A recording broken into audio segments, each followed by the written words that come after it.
Welcome to another episode of SpaceX in the News. I'm Kevin, and today we're going to start things off with some Starship updates, both in Texas and Florida. We'll get pumped for parachutes as Crew Dragon nears its in-flight abort test, talk Starlink changes and booster recovery, then finish with today's honorable mention.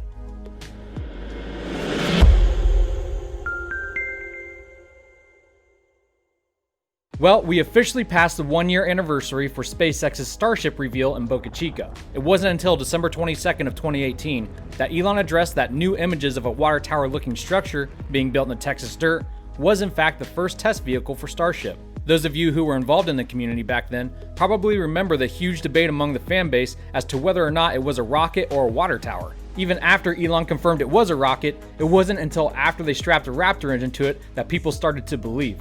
And now, just a year later, look at where we're at. That rocket has flown twice and has since been retired. Then the Mark I prototype was basically all put together at one point, and even managed to launch one of its bulkheads to a greater height than Starhopper. And yet, SpaceX is still working through the holidays to keep the momentum flowing, mostly working on prepping the shipyard and launchpad sites, but also ring development for Mark III. They recently stacked a couple rings together in what I believe is just a weld test, but what do I know? I couldn't weld to save my life. In fact, if I tried to weld, I'd probably accelerate my own demise. We mentioned those cutouts that you see there on the top ring in a prior episode. Again, those are most likely for machine testing purposes, and most of them have scribbles written underneath, writing things like UFO docking portal test, and one also read that this is the will of Steins. It's almost as if SpaceX is trying to mess with us. And I would like to take a moment to point out that LabPadre and Boca Chica Maria, who do an awesome job covering Starship's progress and are good friends of mine, started a news brief series that explains all the current happenings going on down there in Boca.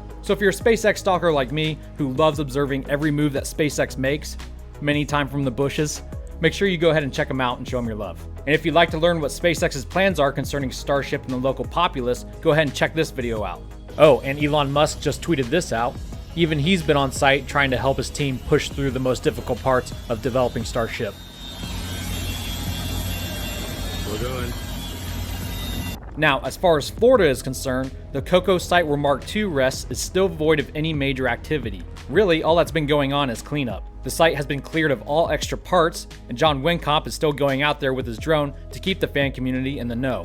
He tweeted on Christmas Eve that some Mark II parts have been recycled and some are being stored for later use. Mark II development was halted, and most resources were reallocated to Boca Chica after the Mark I explosion mentioned earlier. But still, Pad 39A at Cape Kennedy is getting the attention it needs for future Starship launches. Here you can see the flame diverter that SpaceX is constructing. It will be placed under the launch mount so when the rocket launches, the exhaust doesn't burn a hole into the ground, capsizing the entire launch pad. Crew Dragon's home is already Pad 39A, and SpaceX just updated us on Crew Dragon's status as they prepare to take astronauts to space in a couple months, tweeting that they completed the 10th successful multi-shoot test in a row for their new Mark III parachute design. Back in October, NASA Administrator Bridenstine and Elon Musk informed the media that they were planning on completing 10 successful full-up Mark III drop tests successfully before the end of 2019. And if you include single parachute tests, that makes at least 20 successful drops in a row. And if you're wondering what the differences are between the Mark II and Mark III parachutes, here's Elon with some insight. The biggest difference between the Mark II and Mark III is going to much stronger lines in the parachute. So going from essentially nylon to flatline. And then there are some changes to the stitching pattern. And so you want to have just exactly the right joint to spread the load at the stress concentration where the lines meet the canopy. It's probable that SpaceX will continue dropping Dragon from a plane as the in-flight abort test closes in. That launch is currently scheduled for January 11th and is the final major test of the capsule prior to placing passengers on board for Demo 2 come February.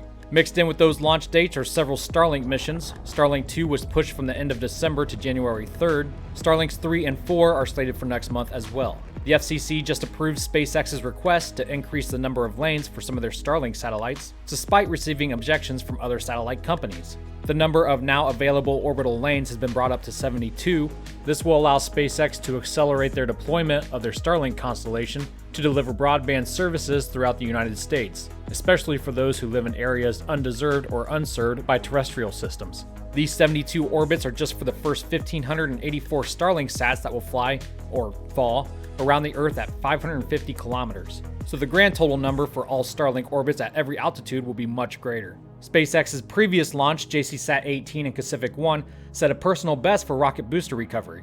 Once the drone ship on which Booster 1056 landed was back in port, SpaceX managed to retract the landing legs and load it horizontally for transport within 42 hours, beating the previous record by 6 hours. And now it's time for today's honorable mention.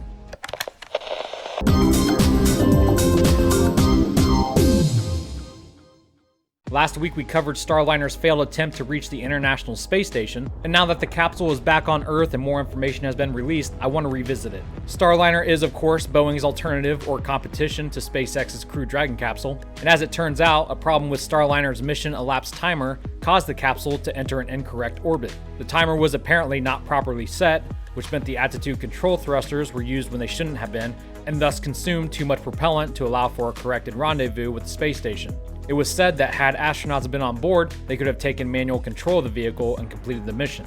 But after reaching an incorrect but stable orbit, the decision was made to deorbit the spacecraft, and they did that on December 22nd over White Sands Space Harbor in New Mexico. Footage was captured of the glowing plasma burn during re-entry, but more importantly, to me at least, the drogue chutes were seen successfully pulling out the 3 mains before making a bullseye touchdown in the desert. Parachutes are sweet, brah.